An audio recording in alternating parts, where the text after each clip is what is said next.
Sa gabi, kapag tahimik na ang lahat, mag-ingat ka sa katok sa iyong pintuan. Baka sila na ang mga kumakatok. Ang tagapaghatid ng dalamhati.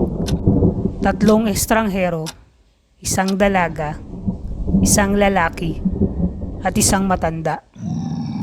Nakatayo ng tahimik sa iyong pintuan. Hindi sila dumating para makipag-usap.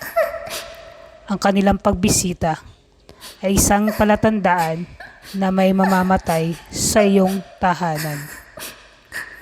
Madalas ang pinakamatanda o ang may sakit. Noong araw, nagpipinta ng puting krus ang mga tao sa kanilang pintuan.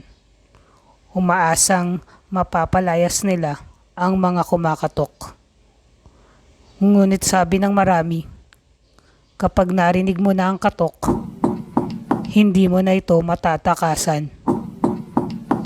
Kaya kapag may kumatok sa gitna ng gabi, magdasal ka na hindi ang 3 estranghero ang nasa iyong pinto.